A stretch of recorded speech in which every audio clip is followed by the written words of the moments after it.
Clara Pueblo, and others.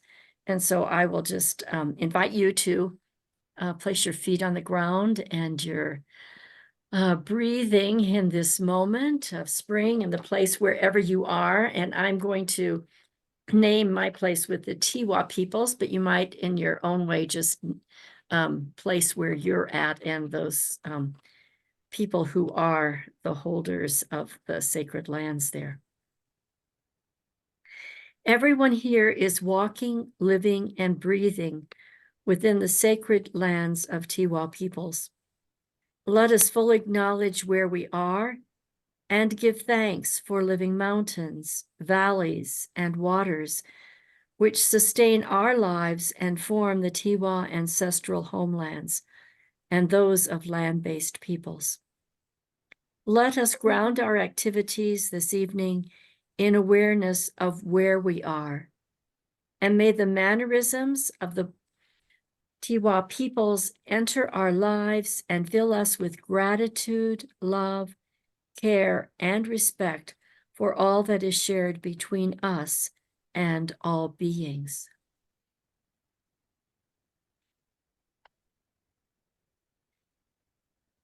And a poem, Let Them Not Say, by Jane Hirschfield.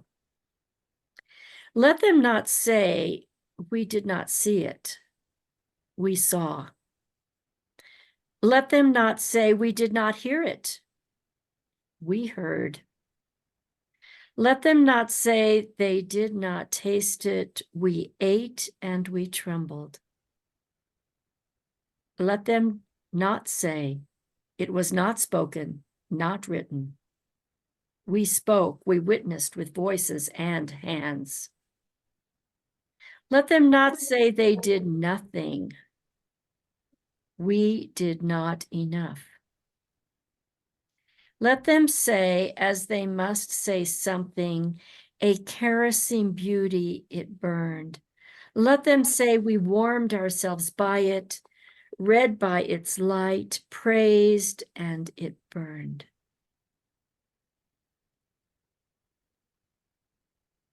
Thank you, Joan. It's such a powerful poem and such, I think, a poignant introduction to Larry and this book that is a letter to the future and invites us to ask the question, what does it mean to be a good ancestor? So I know that Larry doesn't need introduction to many of you, but he is a retired professor of social ethics from Union Theological Seminary, the writer of many wonderful books, including the one we're discussing tonight.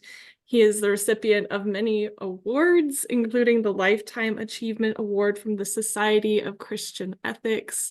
He has been a friend and advisor to New Mexico Interfaith Power and Light for many years, an advisor to me in my ordination path, and someone who invites us all as people of faith into the deep and hard questions of how we must shift the ways we have been living on this planet. And we're hoping that this evening can be an inspiration to the folks who are here to uplift this resource to take back to your own communities of faith. And we're recording it so that it is always also more widely available if you'd like to share it in that format in the future.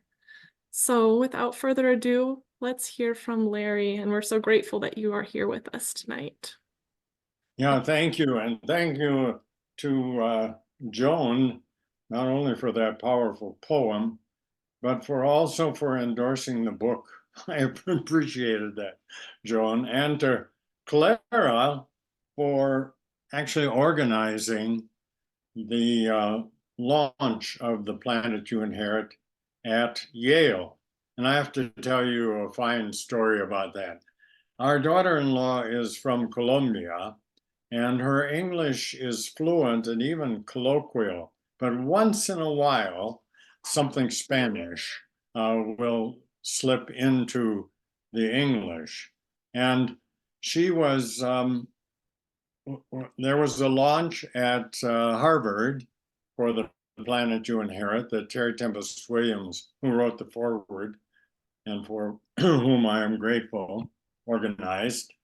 And And then I was going next to Yale and then to Union.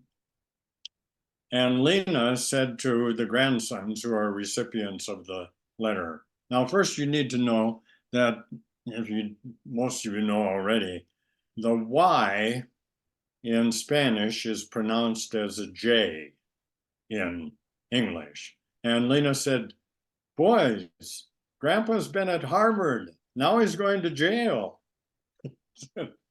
And Eduardo said, Grandpa's going to jail. What was he arrested for? Well, I went to Yale instead. But anyway, I have to tell you another tell you a grandson story or two, and then we'll get into the book. These are stories that aren't in the book itself. Martine was, I think, 4, and this was after I quit writing letters and the book was published. He was 4, he's 5.5 now. And he's trying to figure out this dying thing. And there isn't a letter in the book about our mortality. There should be. Nyla and I are octogenarians, we think about it. And the 4-year-olds think about living and dying. And Martine said to his mom, Mommy, are you going to die? And she, with, I think, great presence of mind, said, yes, but not for a very long time. He said, may I die with you? And she could only say, how sweet. And then he turned to our son Andy, his dad, and said, Dad, when you die, can I have your watch?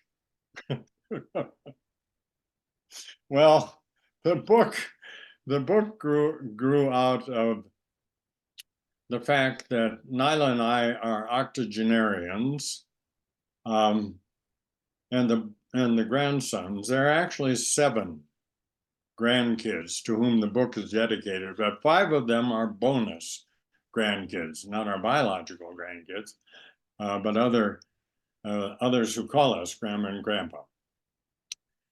And because there's such a distance between our age and the young ones, we'll not likely see them come of age. And I wanted them to have some memories of us that went beyond the years that we do have together. So I got a call from Eduardo a couple of weeks ago, and he said, Grandpa, I've made a calculation. I said, oh, what did you calculate? Well, I know that you just recently turned 85. And I calculated that by the time I am a sophomore in college, you'll be 95 or dead. So I'm working on the 95 part of the alternatives there. The book was never intended or conceived as a book. I started writing letters in 2018. Eduardo was born in 2015, and Martine was not around yet. And I just wanted to write love letters to the kids.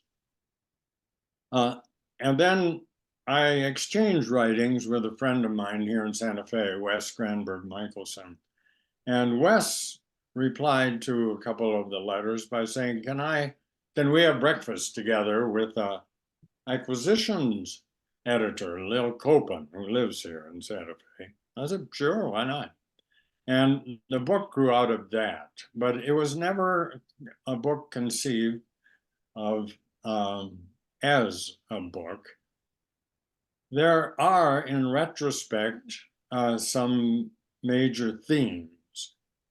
You know, it's the kind of thing, if you sit down to write a love letter, you just write what's on your mind that day on the themes that you want to take up in that letter. And it isn't until you've written a bit that you realize there's probably some development, there's some themes, there's something going on across or between the letters. I remember, I think it was W.H. Auden. Someone asked him after reading some of his poetry, what actually does your poetry mean? And his reply was, how do I know what it means until I see what I say? And I had to see what I said in the letters before I knew what the themes were that were traveling across the manuscript. Now, I didn't read the fine print carefully enough when the book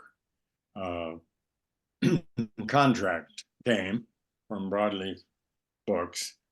And it turns out that I had 100,000 words in letters, and I could only use 45,000 words in letters. I needed to delete half of them or rewrite them. That's painful because authors have big egos, and mine isn't an exception when it comes to deleting what I've written or rewriting it all. But the reason that the planet you inherit is just less than 200 pages is because the audience is millenniums and Generation Z. I knew that, and I thought, this is great. I'd love to write for that group, and I'd like the form to be that of letters to my grandkids. But the fine print was that millenniums and members of Generation Z, born after 1990, are folks who don't read more than 200 pages and there's got to be a lot of white space. So that's what that's why the book is short and the letters are long. Now, what I did was make spiral books of the full text for the 7 grandchildren. So they'll get all the deletions, and we'll have to be satisfied with the shorter version. All right, let's talk just a bit about where we are all now, and then I'll go from there into some of the themes of the book, and then we'll have time for questions, answers, comments, discussion. Larry, do you want to share the screen now? Yeah. Okay. I was just going to ask. Well, one of the things in the book that you'll find is that there's some humor there, and this is just a sign that I put up, not in the book, but an effort to kind of use some humor in the rather apocalyptic moment that we have. And this is one I found in England in a bookstore in London. The post-apocalyptical section has moved to current affairs. Okay, the next slide, please. People often say, and the writing is on the wall, but they don't always tell us where the wall is. And I can tell you that the wall is the north wall of the Santa Fe Farmers Market. And on that north wall is the writing of Wendell Berry from 2014. To cherish what remains of Earth and foster its renewal is our only hope. And we could have added Terry Tempest Williams a decade later. Before we can save this world we are losing, we must first learn how to savor what remains. And what I've tried to do in the book from these 2 sources of inspiration is talk both about what it means to cherish, love Earth, and foster its renewal, and cultivate both a mindset and attitude of savoring together with saving. We shouldn't be saving without savor. I don't think we will save without savoring, nor will we renew without cherishing. So these go together. And that's what I've tried to do in terms of setting the tone of what goes through the letters. Now I'm going to read you the author's note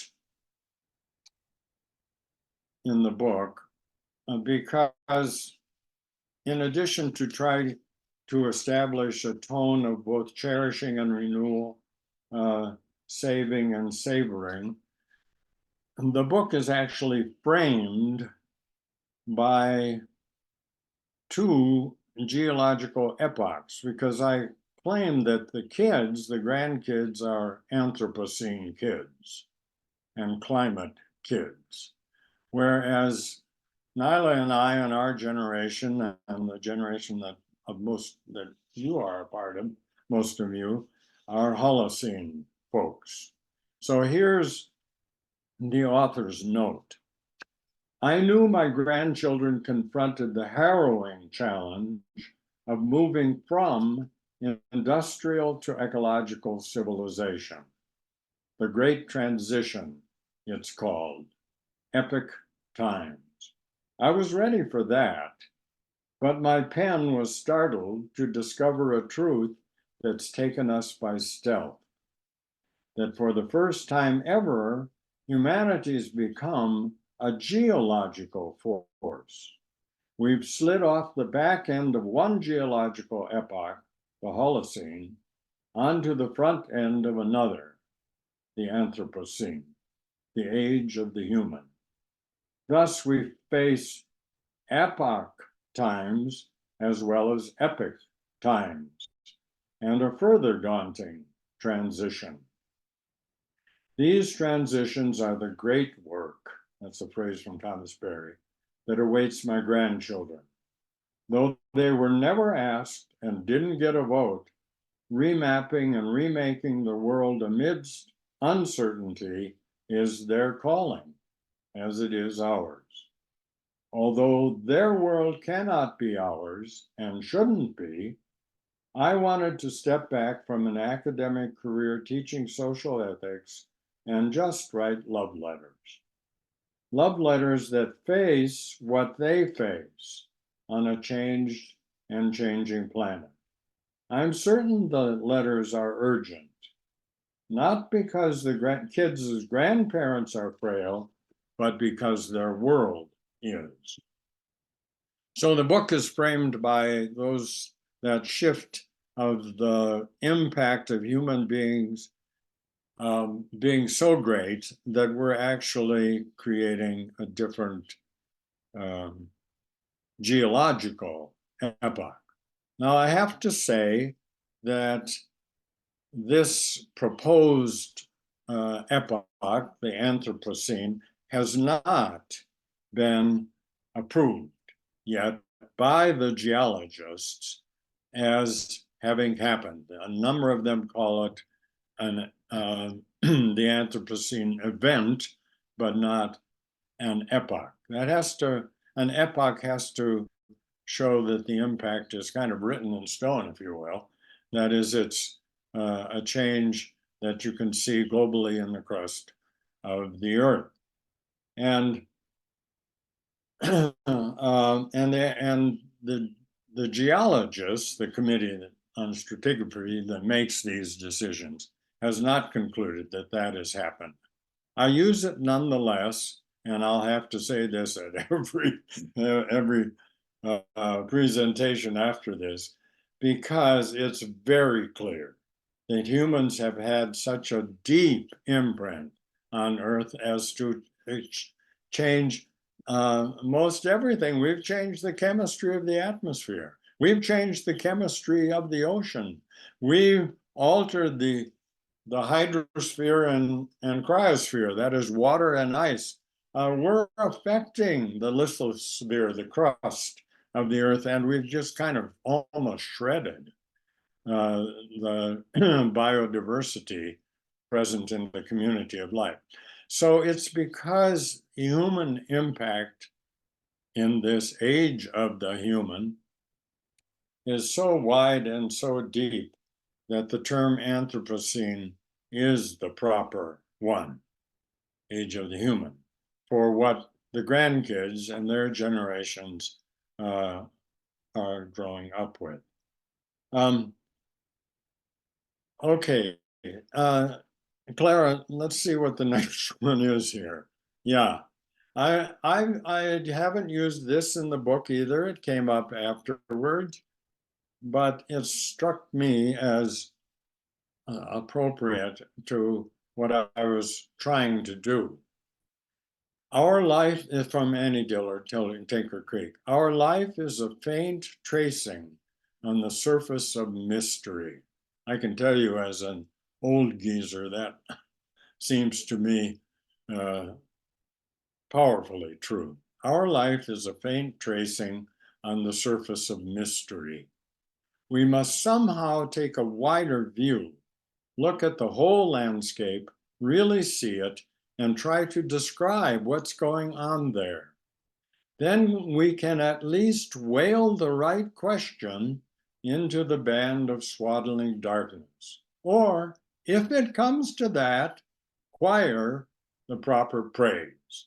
I love that Annie Dillard has made choir a verb there, and that she's really talking about two things. One is describing what's going on, and that's one of the themes in the book, namely an unflinching honesty, if you will, about what's happening to the planet. And then saying what, in other words, what it is that the grandkids face. But, and then you've got to have the right question for that. And the right question is, what have we done? And how have we done it? And that's what we just talked about. We've changed the chemistry of the atmosphere, the chemistry of the oceans, etc. And we've done it by way of burning fossil fuels. That escalated to into what's called the Great Acceleration after 1950 and the global corporate economy. But it started as soon as the Industrial Revolution made it possible to take energy in the form of fossil fuels almost anywhere and rebuild the human habitat most anywhere with that source of energy. So you've got both a theme, well, you've got that theme. What's going on? How did we do it? And then acquiring the proper praise. How do we respond to what we've done in the way of, and I'm thinking now of religious communities, interfaith organizations such as IPL and Green Faith. How do we acquire the proper praise? And she qualifies it, if it comes to that. Not sure that we'll get there, but if it comes to that. And I have tried to do that with another theme, two more themes in the book. One is try to nurture a sense of awe and wonder. At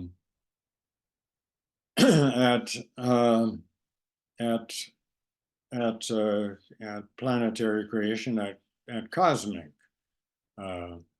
creation, but that takes a wider view than our anthropocentric focus on ourselves and the habitat that we've built for ourselves, looking at ourselves.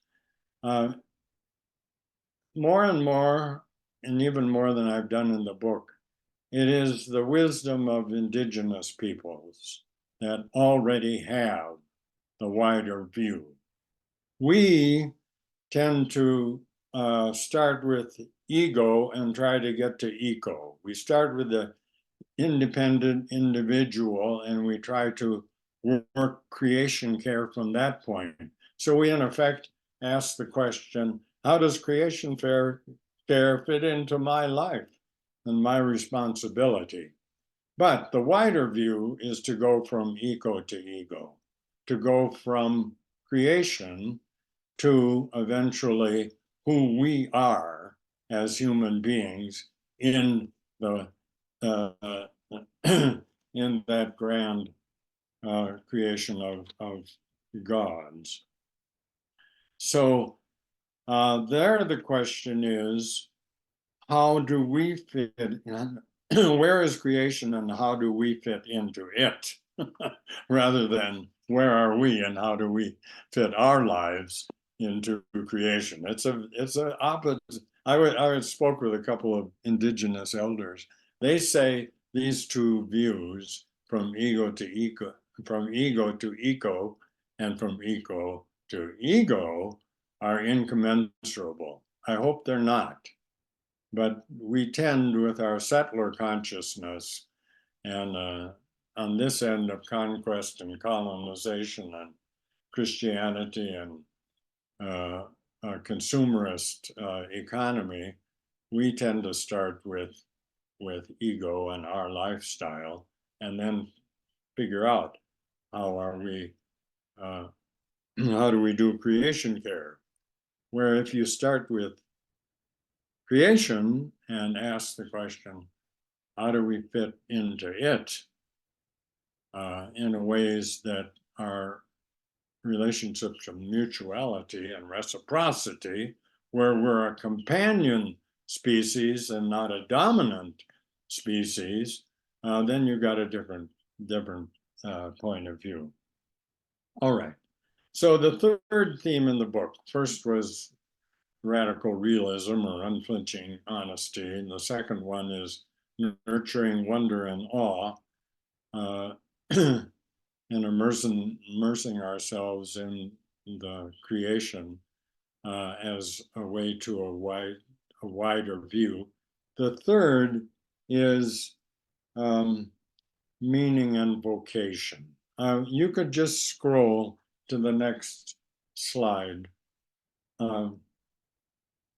And I'll get to meaning and wonder by way of this effort to choir, in Dillard's term, the proper response to planetary creation. And I'm using a prayer from Reformed Judaism that isn't in the book. It would have been if I'd had it then. Days pass and the years vanish, and we walk sightless among miracles. Lord, fill our eyes with seeing and our minds with knowing. Let there be moments when your presence, like lightning, illumines the darkness in which we walk. Next slide is the rest of the prayer. Help us to see wherever we gaze that the bush burns unconsumed, and we, clay touched by God, will reach out to holiness and exclaim in wonder, how filled with awe is this place, and we did not know it. I don't think we get to the wider view until we can say, how filled with awe is this place, and we did not know it. We did not see it in our rather severe human-centeredness. Now, if we had time, I would go to Alice Walker and The Color Purple, because there you have a discussion between Shug and Seeley about how filled with wonder and awe is this place. And Shug said, if I cut down a tree, my arm would bleed. She has that feeling of being that deeply related to the created order. But we won't take time, except to say that what gave The Color Purple for Alice Walker the title of the book was a line where Shug says, I think it pisses God off if you walk by the color purple in a field and don't notice it. Yeah. And not a good idea to piss God off either, but you shouldn't fail to see the color people and regard it with awe. So next slide, maybe I put, oh no, well, you got to see the boys. And the family is bilingual. So this is a book in Spanish, and the translation would be, and this is not normal. I haven't seen the book yet because I haven't seen them for a while, but I'm going to find out what it is that's not normal. Eduardo is one on the left, and Martin, I call him Spud, is the one who is getting a kick out of this. All right, the next slide. Yes. The three themes: unrelenting honesty about what is happening to the planet as impacted by humans, that's the Anthropocene, a sense of awe and wonder that nurtures love for creation, and then meaning and vocation that accompany the great work that is itself the calling of present and future generations. You know, Greta Thunberg, former President Trump, said she got an anger management problem. And Greta Thunberg's reply was, people think I'm angry or depressed. I'm not. I found meaning in my life. That is to say, rising to the challenge that the great transition from industrial to ecological civilization poses is itself exhilarating. I just came from a weekend last weekend in Duluth, in Minneapolis, Minnesota, and Duluth was a climate summit put on by 4 synods of the Evangelical Lutheran Church in America. I can tell you, those people were on fire about what they were organizing that weekend, workshops to address what is in front of us. And that happens when people find meaning and vocation in rising to great challenges. And I use the great word from Thomas Berry. Thomas Berry says, every civilization has its great work. The one from Native Americans on this continent was coming to terms with the powers that created the continents and living in harmony with them. And when they fell out of harmony, finding the right ceremonies to get back into a mutual reciprocal relationship. So in the book, I tell the grandsons that theirs is a great work, remapping and remaking the world in the midst of uncertainty is what they will have to do. They didn't have a boat, but that's what they got dealt. All right, do I have any more slides that we should look at? Let's just check. One more. Oh yeah, I just wanted you to see Thomas Berry's book, and a number of you have, I'm sure, already consulted it. The Great Work, Our Way into the Future. It holds up amazingly well, considering it's 25 years old. Okay, thanks, Clara. We'll just go back to, we can start taking comments, we can start taking questions. I could go on talking about the book, but it wasn't supposed to be a book anyway, so this is a place to stop. I don't see any questions in the chat, Larry, but I always have questions. And so I'll start with one, and then I have another one, so I'll wait if others jump in or not, and if not, I have another one for you. So you mentioned several things, even in the quotes of some things that you said, oh, if I were to do this, I would have put that in. Is there anything major now that, as you're reflecting on this book, that was not included, and that even means in the larger rendition? But is there Yeah, something that you feel is very important that is you've come to awareness of that you did not write or say? yeah. Okay. I also have a note up here that says your Mac will sleep soon unless plugged into a power outlet. So I may have to absent myself and go get the charger. Well, why don't you do that, Larry? Because we don't want to lose you. Yeah, and then you all can be thinking about what questions you have in addition to Joan. Perfect.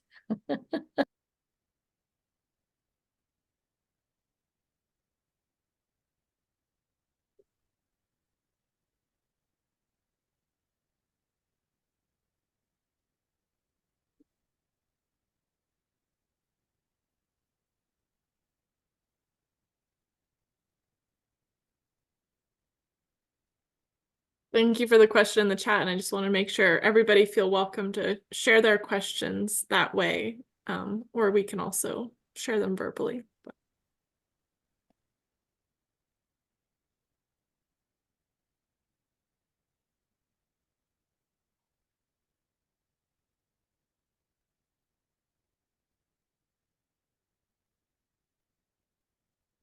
Larry mentioned when he first got on that he had to use his wife's computer because it's so windy there. It knocked out his internet on his other desktop computer. I imagine we all might be experiencing some windiness right now. But fortunately, the laptop is holding up nicely. And now we've got charge going. Okay. To your question, Joan.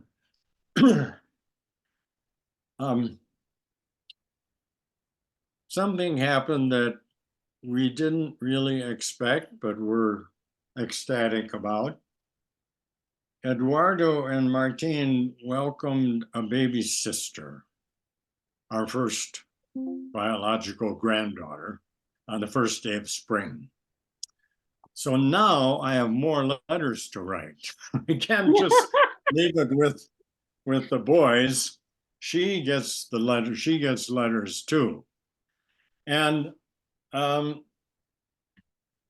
Eduardo's 9, and Spud is 5.5, and baby Ava is 3 weeks, I guess. And I think that even thinking about the fact that Nyla and I will surely not see her come of age. I'll be 95 or dead, remember, when Eduardo is in college. Pauses, gives me pause. Because I think she's even deeper into a generation that is going to face tumultuous years. Now, that's true for her brothers as well, but it goes deep for me with her because she's a bit younger. And I've read things that I didn't think about and didn't put in the letters that I must discuss with her. One of them is what Jake Biddle, who is the author, calls the Great Displacement. And the subtitle is Climate Change and the Next American Migration. The Great Displacement is a title that bounces off the Great Migration of African Americans from the South in the 20s and 30s to places like Chicago, New York, Philadelphia, Los Angeles. And out of that came things that baby Ava will learn about in school.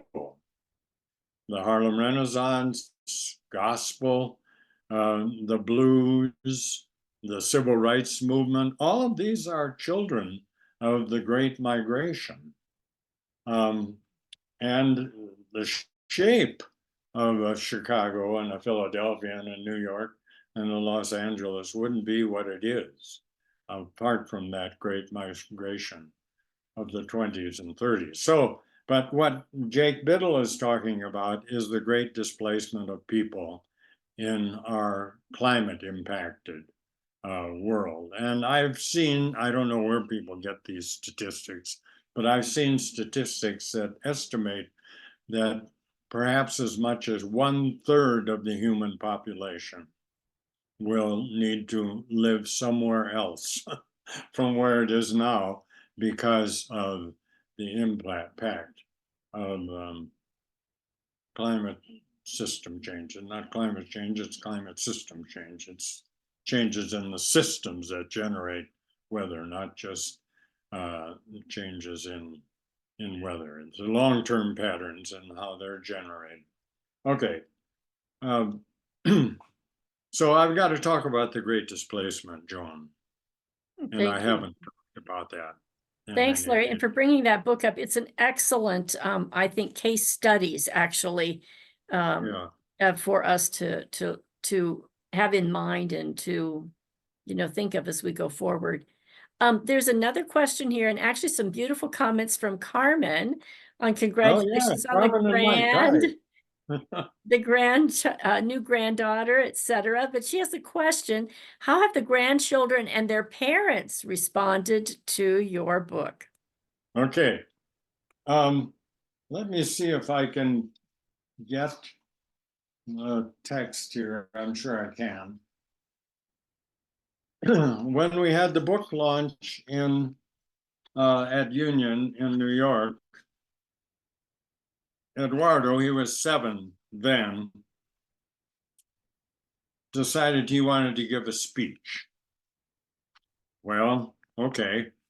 And his parents are very encouraging of such things, and they provide a lot of latitude. They don't censor it and say, well, you need to make sure you said this and didn't say that. So Eduardo gave his speech. So that's one response. And he said to me afterwards, he said, Grandpa, I was kind of scared about speaking to that room full of people, but I just pinched my buttocks and went for it. So this is what he went for after he pinched his buttocks. Dear Grandpa, thanks for sharing your wisdom in the letters you wrote to me in Spud. I hope that wisdom flows through our blood. I think that's too much Harry Potter, that line, but it is what it is. Some people on our planet, now this is a second grader saying this, some people on our planet are doing the best they can to save it, but climate change is bad. It was very interesting learning about your life. My life in the Anthropocene's pretty decent so far. I've recently been learning about the planet and geography, especially the Arctic and Antarctic. I hope they don't melt away. Love, Edward. P.S. In the first chapter, Epoch Times, you write that I can't read it yet, but I'm already reading chapter books without pictures. So there. Yeah, well, it's not just the first letter that he read. He's read the book. And so that's one response. I just want to bring this up. Think back to your second grade. Did you think the planet needed to be saved? The word Anthropocene certainly wasn't in your second grade vocabulary, nor were the Arctic and Antarctic and Greenland melting. I mean, you could just go down the list of differences for second graders now and when we were second graders.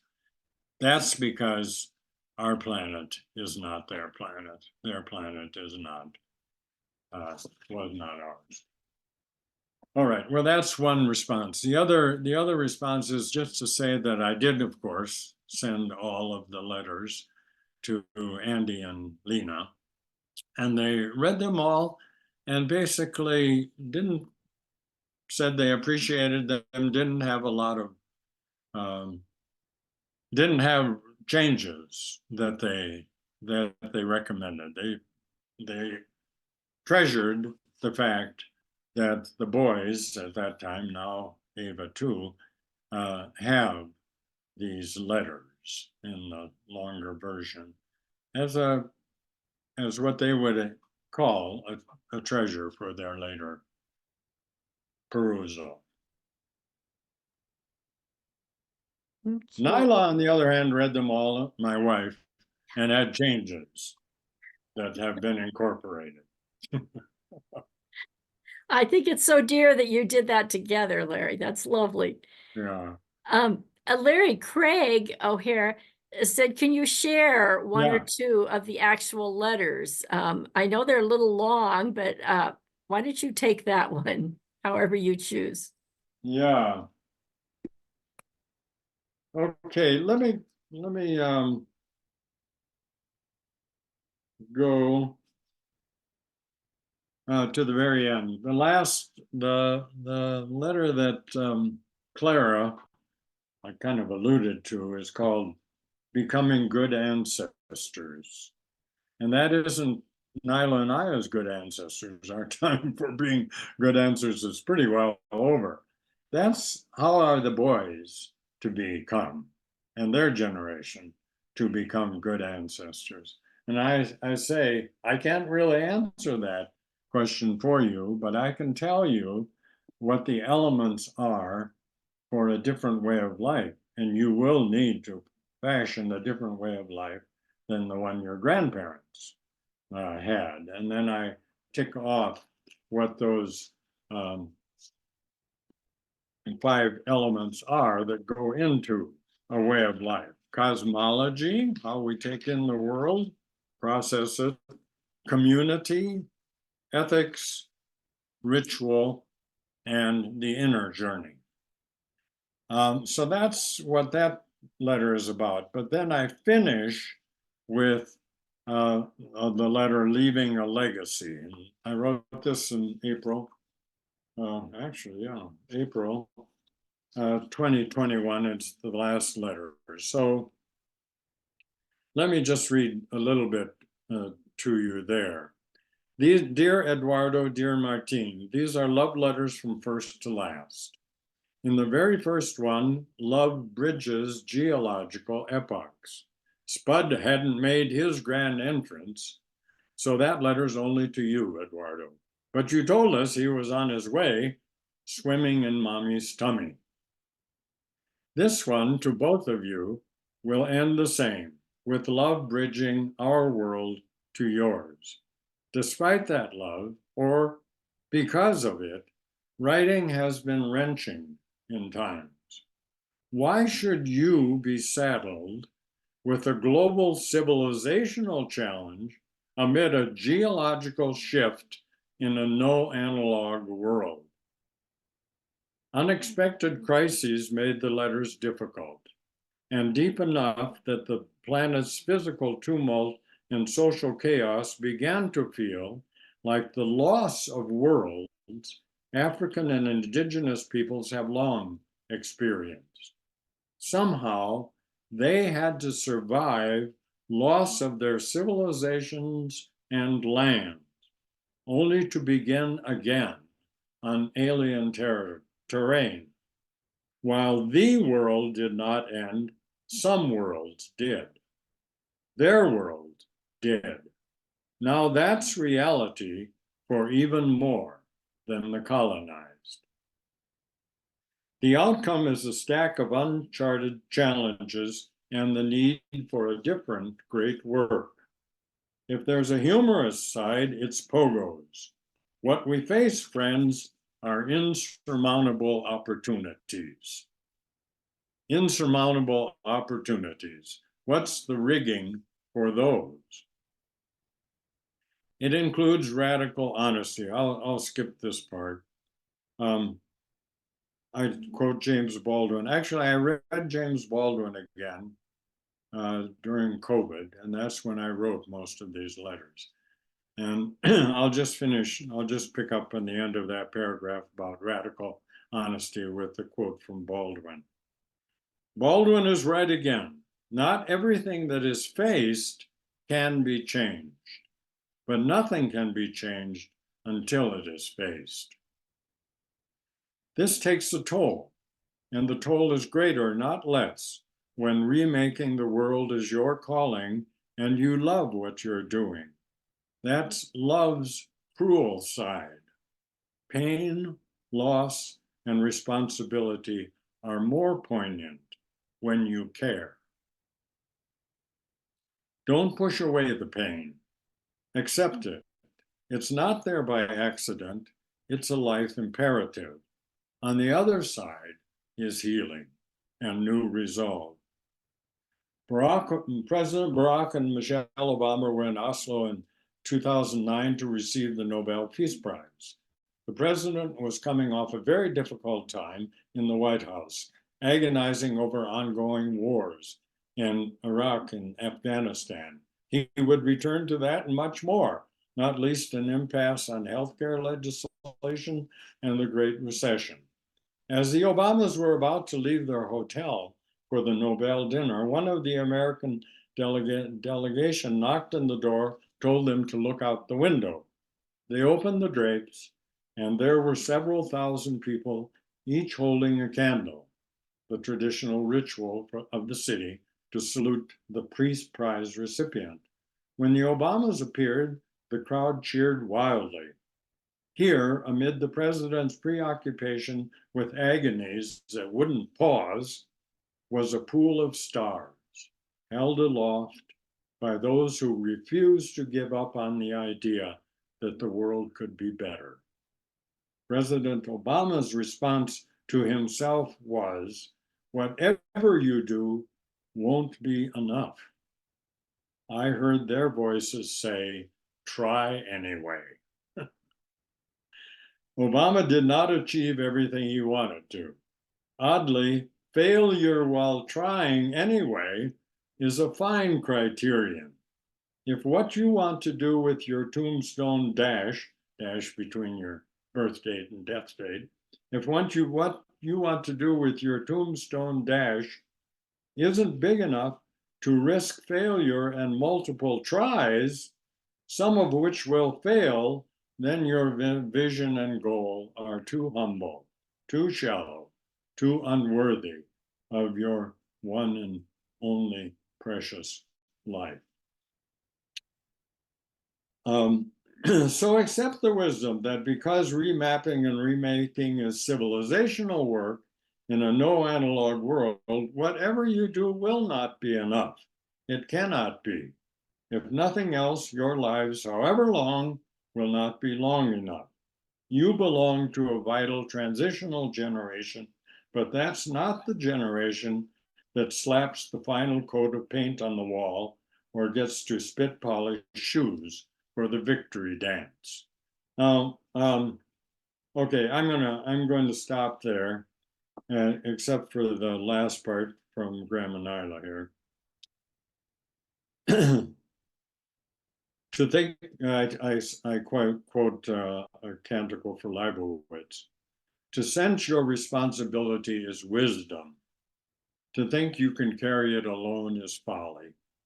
You need not, cannot, telling the boys, carry it alone, and you shouldn't try.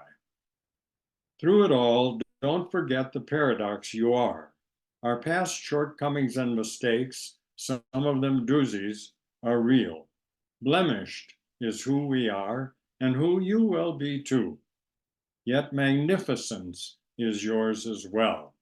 Ramanaila's favorite prayer has it right. O God, help me to believe the truth about myself, no matter how beautiful it is.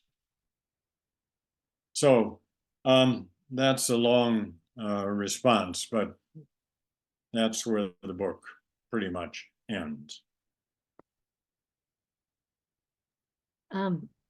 Betsy, thank you so much, Larry. Thank you. Betsy has her hand up.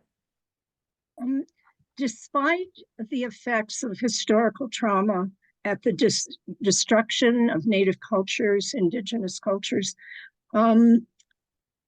how can we, who have not been raised in indigenous traditions, bridge the gap between their historical and traditional ways of learning, which they have somehow kept through all of the destruction?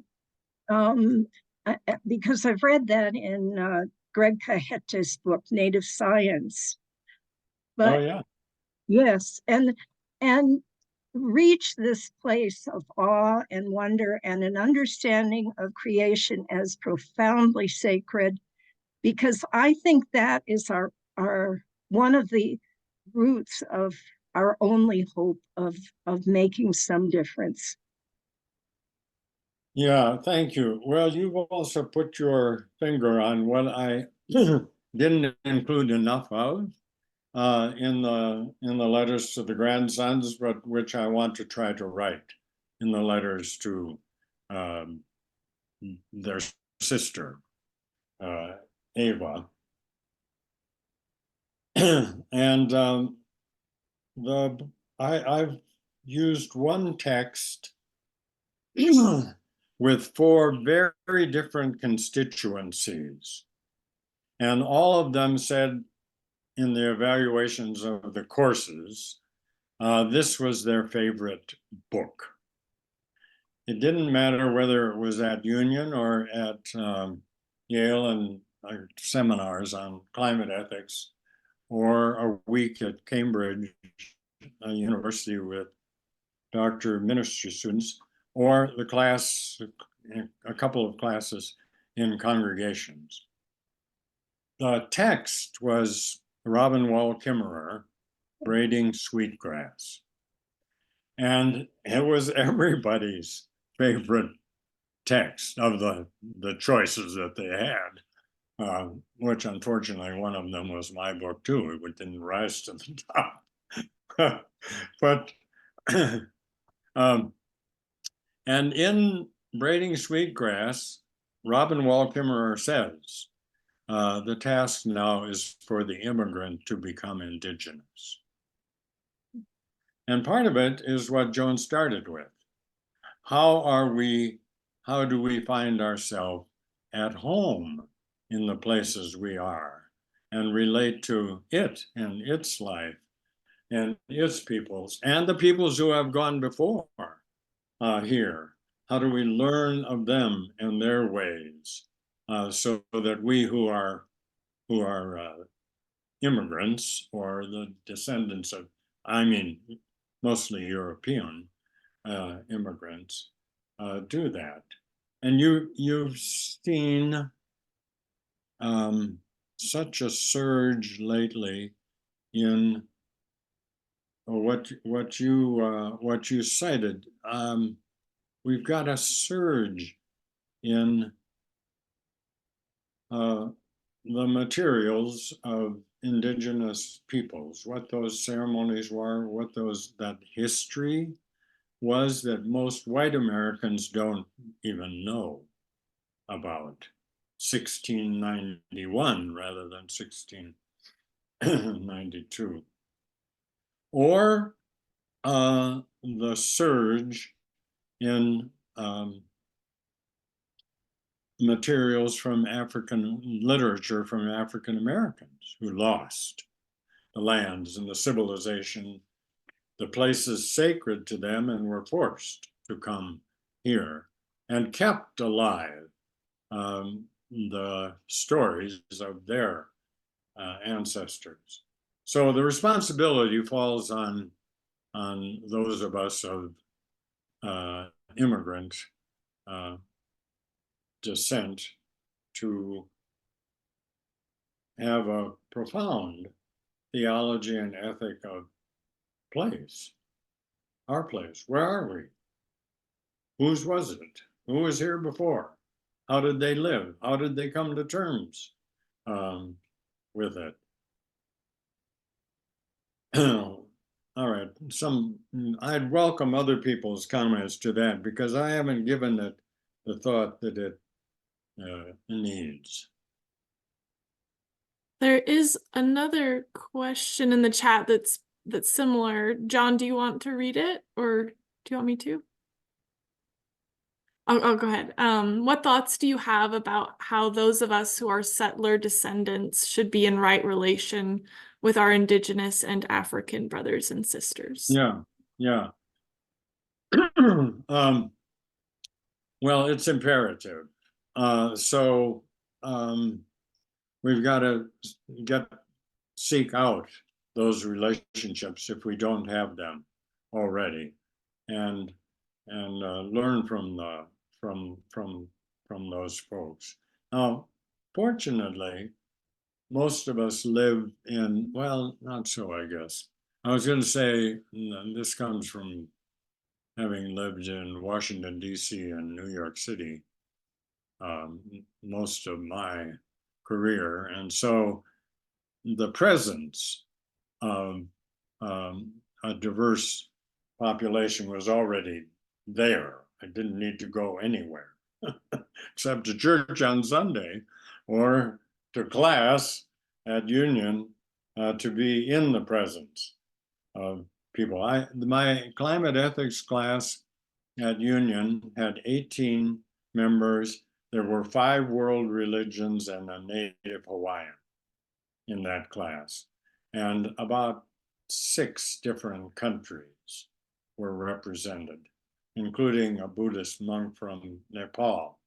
And that is more and more the case. When I go to New York and we see the grandsons and take the boys to school, the school looks like a mini young version of the United Nations in terms of the peoples who are there. That in itself, the diversity in this country, if it isn't present immediately in your community, is at least there. And the task is to seek out friendship. I mean, many years ago, wow, how long ago was that? When Gordon Allport did the book on the nature of prejudice. And he said the single most effective antidote to prejudice and bigotry was friendship.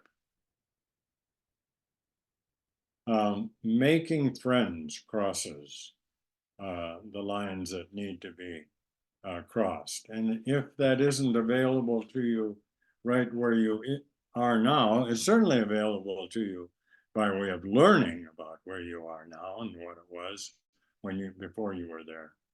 But it's probably also available to the kinds of contacts you can have. Some of them may be the virtual, they should be in person, but it's possible and it should be pursued. Thank you. I think we have time for one more question before closing. Karen, do you want to go ahead? Thank you so much. Well, it's actually more of an acknowledgement of the impact that Larry has had on some of the people and some of the resources that I've tapped into through our Presbyterian lineage, through his work at Ghost Ranch. And I just wanted to acknowledge that our Presbyterian Church through Lent picked up the book that was edited by Janet Parker and Solveig Nielsen Gooden, which is all about a grounded faith. Yeah. And the beauty of this is that they took Randy Woodley's work and they amplified it. So one of the things that people can do when you come from a tradition, a Christian tradition, is to use that as a base for educating people about, for example, the doctrine of discovery, which was raised in this book beautifully, and which this group of lovely Presbyterian white people that I was in the company of were going, oh my God, why haven't we heard about this before? And they really came alive because of the work of two white people who are now amplifying the work of Native people. So that's just one example. There's so many things that we can do.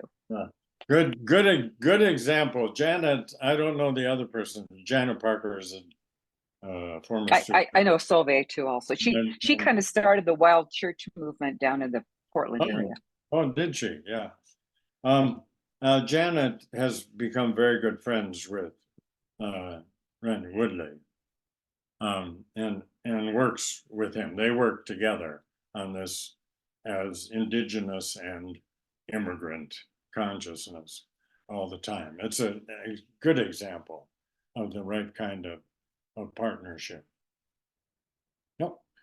Thank you. And thank you, Karen. Those remarks kind of lead us beautifully into closing and just our profound gratitude, Larry, for you and for just the legacy of your life and work and commitment to radical honesty that's reflected in this book. And as an Anthropocene kid myself, I thank you. And I loved the story of Eduardo's speech in response. And I can just imagine the treasure he will have in his life of being able to revisit those words that he wrote in response. But he wrote. And dialogue. And I just want to end with an invitation. And I don't know, Larry, if this is something you've seen other communities of faith do, but I think personally it's a very compelling invitation to consider engaging in this practice of writing letters to the future, whether it's to grandchildren or children or imagined grandchildren and children, or even more broadly, because I think we all have such vital knowledge to help one another create as roadmaps of meaning through our world. So I hope that you can use this conversation as inspiration going forward. And Larry, do you have any closing words you want to share? Only to add to that I do have a website, and it's all lowercase, Larry Writes, LARRYWRITES .info, INFO. And what comes up on the screen when you go there is an invitation to submit a letter. Okay. Write a letter to another generation. And it can be either under your name